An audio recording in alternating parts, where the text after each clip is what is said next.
Guys, कैसे हैं आप सब? आई होप आप सब अच्छे होंगे, अच्छे से प्रैक्टिस कर रहे होंगे।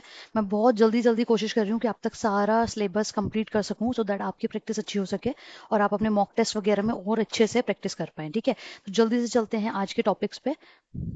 ओके, सो आज का टॉपिक है हमारे पास speed, time and distance and pipes and cisterns. ठीक है, सो इस पे हम क्वेश्चंस करेंगे। लास्ट वीडियो में एक क्वेश्चन मैंने आपके लिए छोड़ के गई थी, आई होप आप सबका सही आंसर आ गया होगा। इसका करेक्ट आंसर था 35।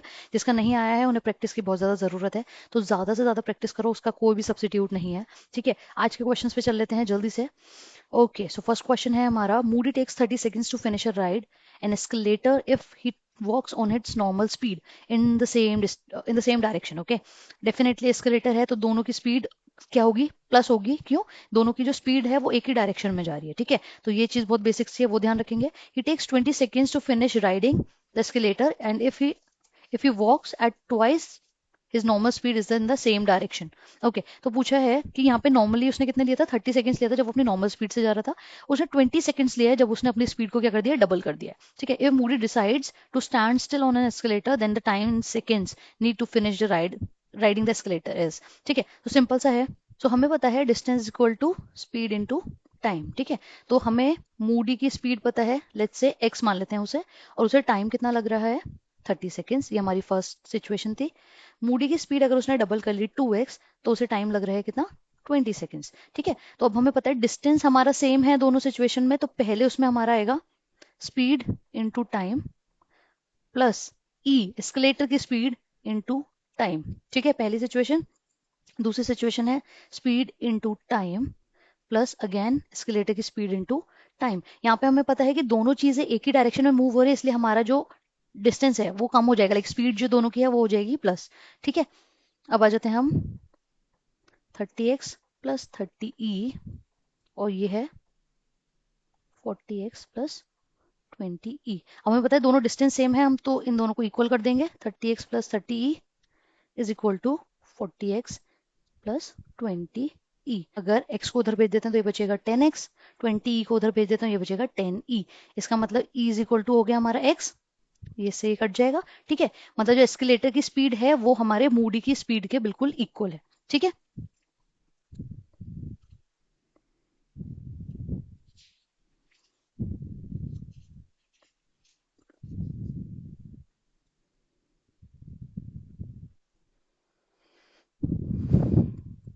ओके, तो अब हमें यहाँ पे पूछा है कि अगर मूडी एक जगह पे स्टैंड करे तो हमारा कितना टाइम लगेगा? तो हमें पता है डिस्टेंस अपॉन स्पीड आ जाएगा। ठीक है, तो हम यहाँ पे कोई भी एक इक्वेशन ले लेते हैं। लेट्स सपोज हमने ये ले लिया। ठीक है, डिस्टेंस जो हमने फर्स्ट डिस्टेंस माना था अपना वो हमने ले लिया यहाँ पे 30x। 30x को हम ई भी लिख सकते हैं क्योंकि हमें पता है e is equal to x है, प्लस 30e अपॉन स्पीड, और मूडी की स्पीड कितनी है? ई। ठीक है, तो यहाँ पे आ जाएगा 60e अपॉन ई से ई कट गया, हमारा टाइम निकल के आ गया 60। ठीक है, तो यहाँ पे बहुत सिंपल है, आप लोग देख सकते हो, और ये जल्दी से स्क्रीनशॉट ले लो और फिर हम चलते हैं अपने नेक्स्ट क्वेश्चन पे। ठीक है, तो अब ये देखेंगे, ये वाला क्वेश्चन थोड़ा सा सिमिलर सा है, लेकिन यहाँ पे क्या डिफरेंस आएगा वो आपको क्लियर होना चाहिए। कि दो पर्सन है, एक की स्पीड है, लेट्स से स्पीड 1 है 2 किलोमीटर पर आवर। ठीक है, सेकेंड वाले की स्पीड है 4 किलोमीटर पर आवर। ठीक है, और यहाँ पे स्पीड ऑफ ट्रेन को हम एस टी डिनोट कर लेते हैं। ठीक है, तो फर्स्ट वाले का जो टाइम लगेगा, speed into time is equal to distance. हमें यहाँ पे डिस्टेंस किसका निकालना है? ट्रेन का। ठीक है, तो लेंथ ऑफ ट्रेन मान लेते हैं, एल टी से डिनोट कर लेते हैं। ओके, तो हमें यहाँ पे अगर लेंथ ऑफ ट्रेन निकालनी है तो हम क्या करेंगे? स्पीड, पहले वाले की स्पीड है हमारी लेट्स से S1। अच्छा, यहाँ पे एक चीज और पता है हमें, हमें दोनों चीजें एक ही डायरेक्शन में जा रही है। इससे पहले वाले क्वेश्चन में क्या था कि जो एस्केलेटर था, मतलब जो लेट्स से जमीन थी वो भी मूव हो रही थी एंड वो पर्सन भी मूव हो रहा था, इसलिए जो स्पीड थी वो प्लस हो रही थी। लेकिन यहाँ पे जो ग्राउंड है वो मूव नहीं हो रहा। ध्यान रखें, दो पर्सन है, दो चीजें हैं जो साथ में मूव हो रही है, तो उस टाइम पे हमारी जो स्पीड होती है वो क्या होती है? माइनस होती है। ठीक है, तो हमारी यहाँ पे स्पीड हो जाएगी ST-S1, ये हमारी स्पीड है, इनटू टाइम। पहले वाले को कितना टाइम लगा? 90 सेकेंड्स। तो सेकेंड्स को हमें किस में करना होगा? किलोमीटर पर आवर में, क्योंकि हमारी जो स्पीड दी गई है वो यहाँ पे किलोमीटर पर आवर में दी गई है। ठीक है, ये हो जाएगी हमारे एल टी के हिसाब से। सेकंड सिचुएशन है अगेन एस टी माइनस दूसरा पर्सन कितने स्पीड से चल रहा है? 4 S2 हम लिख सकते हैं, यहाँ पे मैंने S1 लिख दिया तो इसको हम 2 कर देंगे। ठीक है, इनटू इसने लिए 100 सेकेंड्स, उसे भी हम डिवाइड कर देंगे 3600 से, तो ये आ गया एल टी। अब हमें दोनों L T like length of train हमें पता है इक्वल है, तो हम यहाँ पे कर देंगे ST-2 into 90 by 3600 is equal to ST minus 4 into 100 by 3600, तो 3600 इंटू 3600 हट जाएगा, ये यहाँ से कम हो जाएगा, हमारे पास बचा है ये। ठीक है, तो ये हो जाएगा 9 ST माइनस का 18 is equal to 10 ST minus का 40। ठीक है, तो हमारे पास कितना आ गया, ST इज इक्वल टू 22। ये आ गई हमारे पास स्पीड ऑफ ट्रेन। ठीक है, अब हमारे पास स्पीड ऑफ ट्रेन तो आ गई है। Time in seconds taken by the train to cross a electric pole, electric post. ठीक है, सो इलेक्ट्रिक पोस्ट के लिए हमें क्या करना पड़ेगा वो देख लेते हैं। हमें पता है यहाँ पे स्पीड ली जाएगी सिर्फ ट्रेन की into time is equal to length of train. Length of train क्यों, क्योंकि डिस्टेंस भी सिर्फ हम लेंथ का ही, जो ट्रेन है उसी की लेंथ हम कवर करेंगे। ठीक है, तो हम यहाँ पे क्या करेंगे, ये मान लेते हैं हमारी फर्स्ट सिचुएशन है। ठीक है, ये हमारी सेकंड सिचुएशन मान लेते हैं, और ये फर्स्ट सिचुएशन हमारी यहाँ से हम निकाल चुके हैं ऑलरेडी। तो ST हमारी स्पीड ऑफ ट्रेन कितनी थी 22, उसमें से हमने 2 माइनस किया, कितना आ गया 20 इंटू 90/3600। पहली सिचुएशन थी ये जो LT के इक्वल थी। दूसरी सिचुएशन हमें पता है अभी स्पीड ऑफ ट्रेन यहाँ पे आएगी, क्योंकि पोल की अपनी पोस्ट की अपनी कोई स्पीड नहीं होती। 22 इंटू टाइम हमें नहीं पता है, तो हम यहाँ पे T/3600 रख देंगे। ठीक है, और ये अगेन किसके इक्वल है, LT के। तो हम इन दोनों को इक्वल जब हम रखेंगे तो 3600 से 3600 अगेन कट हो जाएगा। ठीक है, तो यहाँ पे आ जाएगा 1800, 9 2 18 और 2 0 इज इक्वल टू 22T। तो T कितना आ जाएगा 1800 डिवाइडेड बाय 22, जो कि हमारा लगभग आएगा 81.81 के आसपास। तो हमारा नियरेस्ट टू करना है हमें, तो हमारा हो जाएगा 82 आंसर। ओके, जल्दी से चलते हैं अपने नेक्स्ट क्वेश्चन पे। आई होप ये सबको क्लियर हुआ होगा। पुरानी वीडियोस देख लीजिए, चैनल को अभी तक सब्सक्राइब नहीं किया है तो कर सकते हैं। कोई भी डाउट होता है तो मुझे कमेंट सेक्शन में पूछ सकते हैं। ऑलराइट, मैं कोशिश करूंगी जितना जल्दी आपके आंसर का क्वेश्चन का रिप्लाई कर सकूं। ओके, ये बहुत अच्छा और इंटरेस्टिंग सा क्वेश्चन है। आप देख सकते हो सारे मैं प्रीवियस ईयर क्वेश्चन आपके सामने लेके आ रही हूँ। ठीक है, दो शिप हैं जो मिड ऑफ द ओशन में मिले हैं, एंड उसे मिलने के बाद एक चला गया है वेस्ट में, एक चला गया है साउथ में। ठीक है, ओके, शिप गोज वेस्ट, वो travel on a constant speed पे ट्रैवल कर रहे हैं 2 आवर्स लेटर। मतलब हमें पता है टाइम कितना है 2। ठीक है, तो डिस्टेंस कितना होता है, टाइम इनटू स्पीड। ठीक है, okay, they are 60 kilometre apart, दोनों कितने दूरी पे हैं, 60 किलोमीटर अपार्ट, दोनों 60 किलोमीटर दूरी पे हैं। If if the speed of one ship is 6 kilometre per hour more than the one. Okay, let's say इसकी स्पीड थी x। ठीक है, तो इसकी स्पीड कितनी हो जाएगी x+6, और हमें पता है टाइम कितना है 2, तो ये हो जाएगा 2x। Distance, sorry, time into speed is equal to distance, time into speed is equal to distance. ठीक है, तो यहाँ पे हमें हाइपोटेनियस दिख रहा है। ठीक है, तो पाइथागोरस थ्योरम के अकॉर्डिंग हमें क्या पता है कि 60 का square is equal to 2x का स्क्वायर प्लस 2x+6 का स्क्वायर। ठीक है, तो ये हो जाएगा 4x स्क्वायर, ये हो जाएगा 4x+6 स्क्वायर को ऐसे रख देते हैं, और ये हो जाएगा 3600। ठीक है, अब 4 कॉमन है, 4 को अगर हम इधर भेज दें, डिवाइड कर दें, हो जाएगा 900। यहाँ पे बचेगा x square plus x square. तो ऐसे आपको पता है कि आप इसको आगे से सॉल्व कर सकते हो, x की वैल्यू आप निकाल दोगे। ठीक है, लेकिन इतना लॉन्ग कट अगर हम जाएंगे तो हमें बहुत ज्यादा टाइम वेस्ट करना पड़ेगा। इसके लिए एक चीज ध्यान रखो, हाइपोटेनियस में हमें पता है कि जो शॉर्ट वाला है 3 मान लेते हैं, ये 4 है और ये 5 है।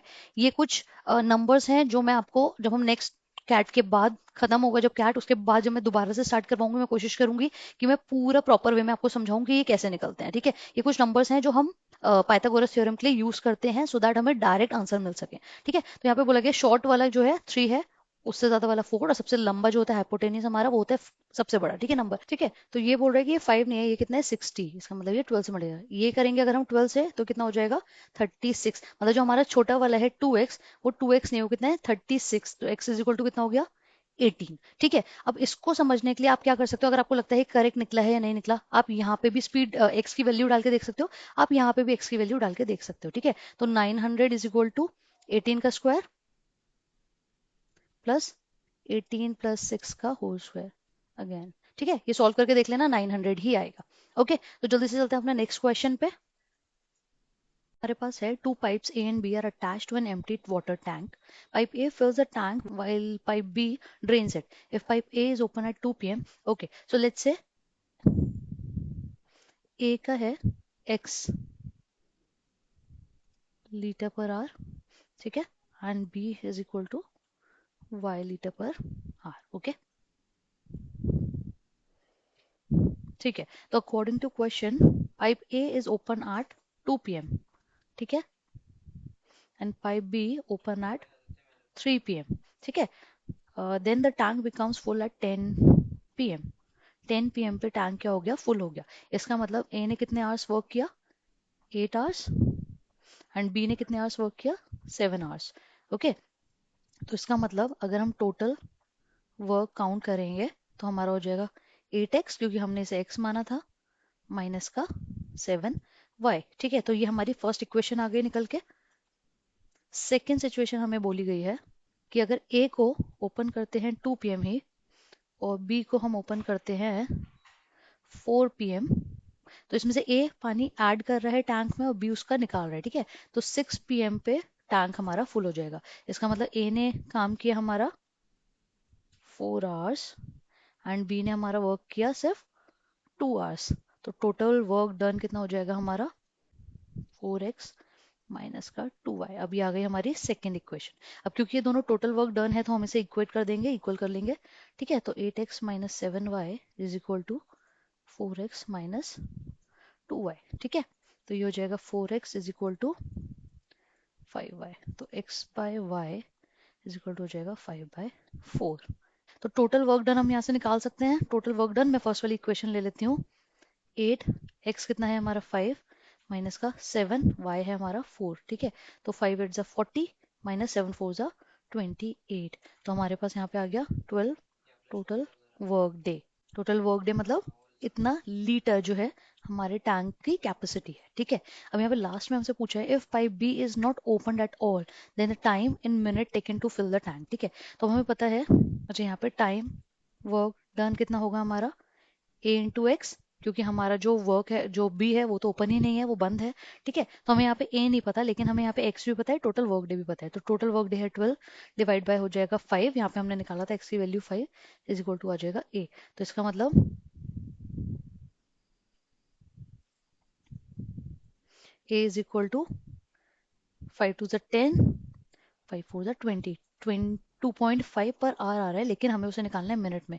तो 2.4 इंटू 60 कर लेंगे और इसका आंसर आप मुझे बताएंगे कमेंट सेक्शन में। ओके, तो जल्दी से चलते हैं हम अपने नेक्स्ट क्वेश्चन पे। तो हमारा नेक्स्ट क्वेश्चन है, Bob can finish a job in 40 days. ठीक है, सो बॉब कितने दिन में काम खत्म कर सकता है? 40 डेज में। If he works alone, Alex is twice as faster as Bob. Alex Alex is equal to twice of Bob. ठीक है, एंड थ्राइस ऑफ कोल। तो जो एलेक्स है वो बॉब से डबल काम कर सकता है और कोल से थ्राइस काम कर सकता है, 3 टाइम्स ज्यादा काम कर सकता है सेम जॉब में। ठीक है, suppose Alex and Bob work together on first day. First day Alex plus Bob काम करेंगे। Bob and Cole work on second day. Second day Bob plus Cole काम करेंगे। And Alex work together, Cole and Alex work together on third day. Third day करेंगे Cole plus Alex. ठीक है, and then they continue the work by repeating this 3 days roster while Alex and Bob work on the fourth day. Okay, तो ये 3 दिन का इनका same routine चलता रहेगा कॉन्टिन्यूस बेसिस पे। 3 days के बाद फोर्थ पे फिर से ही आ जाएंगे, फिफ्थ पे, सिक्स पे। ठीक है, आई होप क्लियर होगा। Then the total number of days Alex would work when the job get finished. Okay, ठीक है, तो हमें बताना है कितने दिन जॉब चलेगी और उसमें से एलेक्स कितने दिन पे वर्क करेगा। ठीक है, तो लेट्स सपोज टोटल वर्क मान लेते हैं हम 120 यूनिट्स। ठीक है, तो यहाँ पे अब हमें पता करना है कौन कितने यूनिट काम करता है। तो सबसे पहले हम मान लेंगे 1/b का। टोटल वर्क कितना है हमारा? टोटल वर्क डन 120 है, बी कितने डेज काम करता है? 40। तो इसका मतलब ये पर डे कितना? 3 यूनिट काम करता है पर डे। हमने बॉब का सबसे पहले इसलिए निकाला क्योंकि इसी के डेज हमें पता थे। ठीक है, अब हम निकाल लेते हैं ए का। तो हमें पता है ए जो है बॉब के डबल काम कर लेता है। इसका मतलब अगर बॉब 3 यूनिट काम कर रहा है तो एलेक्स कितना यूनिट काम करेगा? 6 यूनिट काम करेगा पर डे। ठीक है, एंड ऐसे ही हम 1/c मतलब टोटल वर्क ऑफ सी का निकाल लेंगे। तो सी का हमें पता है ए से कितना कर लेते हैं काम? 1/3, क्योंकि अगर हम ए इज इक्वल टू 3c है तो 3 को नीचे भेज देंगे, तो ए का थर्ड मतलब ए का थर्ड पर, तो 2 यूनिट पर डे हमारा कोल काम कर लेता है। ठीक है, तो अब यहाँ पे हमें पूछा है टोटल यूनिट कितना काम हो रहा है 3 डेज में, क्योंकि ये फर्स्ट डे, सेकंड डे और थर्ड डे, मतलब फर्स्ट डे, सेकंड डे और थर्ड डे। हमें 3 डेज का अगर हम निकाल लेते हैं काम तो हमें पता चल जाएगा 3 यूनिट। फर्स्ट डे कितने एलेक्स और बॉब काम करते हैं? तो 6 यूनिट। पहला फर्स्ट डे हो गया 3 + 6, 9 यूनिट काम होता है। सेकेंड डे काम करते हैं बॉब एंड कोल, तो 3 + 2 5 यूनिट काम होता है।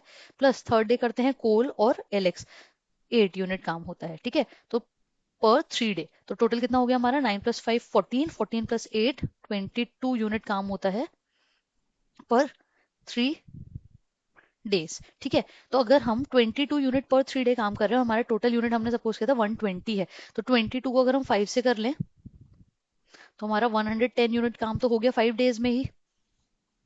ठीक है, 110 यूनिट काम हो गया हमारा 5 डेज में ही। अब अगर यहाँ पे लिख लेते हैं 20 × 5 इज इक्वल टू 110 यूनिट्स, हमारा काम हो गया, ये डेज है। ठीक है, तो अब हमारा जो सिक्स यहाँ पे ये 5 टाइम्स है। ठीक है, तो क्योंकि हमें पता है 5 इंटू हम 3 डेज को एक साथ लेके चल रहे हैं ताकि हमें एक एक्यूरेट पता चल सके कि 3 डेज में कितना यूनिट काम हो रहा है, क्योंकि सब डिफरेंट डिफरेंट शिफ्ट्स में आके काम कर रहे हैं। तो अब जो 6th डे होगा, मतलब 16th डे होगा हमारा, 16th डे में कौन आएगा अगेन, एलेक्स एंड बॉब, और ये कितना यूनिट काम कर देंगे हमारा, एलेक्स 6 यूनिट करेगा, बॉब करेगा 3 यूनिट, टोटल हो जाएगा 9 यूनिट। मतलब 15 डेज तक तो ये था हमारा, 15 डेज तक हमने इजीली निकाल लिया। 16th डे पे हमारा 9 यूनिट और काम आ गया, तो हमारे पास कितना आ गया टोटल 119 यूनिट। ठीक है, एंड देन 17th डे पे आएंगे बॉब प्लस कोल, जो आके काम को क्या कर देंगे, फिनिश कर देंगे। ठीक है, अब वो कितना करना है वो हमें नहीं पूछा गया, हमसे सिर्फ एलेक्स का पूछा गया, तो हमें पता है 16th डे तक एलेक्स आ रहा है। तो नंबर ऑफ डेज जिसमें एलेक्स वर्क कर रहा है, तो 3 डेज में एलेक्स कितने दिन काम कर रहे हैं, 10। तो 2 डेज, 3 डेज में से 2 डेज वो काम कर रहा है, तो 5 टाइम्स मतलब वो 10 डेज, 10 डेज पहले के काम कर रहा है। और ये जो 16th डे आया था वो भी एक काम कर रहा था, वो 16th डे मतलब 1 डे ऐड हो जाएगा, तो टोटल 11 डेज उसने वर्क किया है। ठीक है, आई होप ये क्लियर होगा, बहुत ज्यादा टफ नहीं है, नॉर्मल क्वेश्चन है, कैट 2022 का है, स्लॉट 3 का। तो आप देख रहे हैं सारे प्रीवियस ईयर के क्वेश्चन है, तो अच्छे से पढ़िए उसे, अच्छे से समझिए, कोई भी डाउट होता है कमेंट में पूछिए, और मेरी प्रीवियस वीडियो को देखते रहिए सो दैट आपको एक अच्छा बेस रेडी हो जाए। ठीक है, ओके, तो अब आ गए हमारे नेक्स्ट क्वेश्चन पे। A group of n people worked on a project, they finish 35% of the project work by, ठीक है चलो पहले देख लेते हैं, नंबर ऑफ पीपल कितने हैं, इज इक्वल टू n है, days is equal to 10 days है, आवर्स हमसे पूछे हैं 7 आवर्स वो वर्क कर रहे हैं। ठीक है, तो टोटल वर्क डन कितना हो जाएगा हमारा, n into 10 into 7 which is 70 n हमारा निकल के आ गया। ठीक है, टोटल वर्क डन हमें पता है क्या होता है, number of people, working days and working hours. तो जो भी हमारे पास अवेलेबल होगा तीनों में से वो हम मल्टीप्लाई कर देंगे, अगर आवर्स अवेलेबल नहीं है तो हम डेज और नंबर ऑफ पीपल मल्टीप्लाई कर देंगे, डेज अवेलेबल नहीं है तो number of people and hours हम उसे मल्टीप्लाई कर देंगे। ठीक है, तो अब आगे पूछा गया है, they finish 35% work by working 7 hours a day for 10 days. Okay, तो इन लोगों ने क्या करा है, 35% वर्क को क्या कर दिया, खत्म कर दिया है।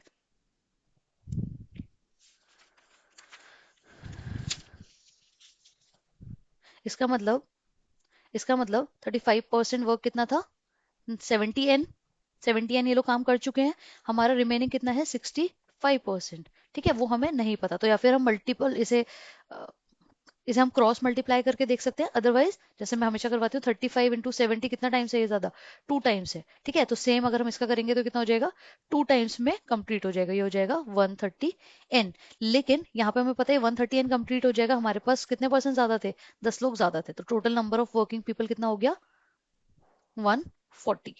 ठीक है, या फिर हम यहाँ से n की वैल्यू निकाल के टोटल कैलकुलेशन कर सकते हैं सिंपल बेस मेथड से, अदरवाइज हम ये वाला मेथड भी यूज कर सकते हैं कि 35% लोगों ने काम डन हो गया 17 n से, तो ये ट्वाइस था, तो इसका अगर हम ट्वाइस करेंगे 130, और हमें पता है कि 1% उसमें और 10% उसमें और ऐड होने, क्योंकि यहाँ पे मेंशन किया गया है thereafter 10 people left the group and remaining people finish the rest of the work in 14 days and 10 hours. ठीक है, तो ये हो गया डायरेक्ट मेथड, इसका मैं एक बार इनडायरेक्ट मेथड लाइक जो लॉन्ग प्रोसेस है वो भी बता देती हूँ, सो दैट अगर किसी को ये नहीं समझ आया होगा तो वो वहां से क्लियर कर लेगा। ठीक है, ठीक है, तो यहाँ पे हमारा टोटल वर्क डन कितना हो गया 130 n, हमने यहाँ पे क्रॉस मल्टीप्लाई कर लिया है।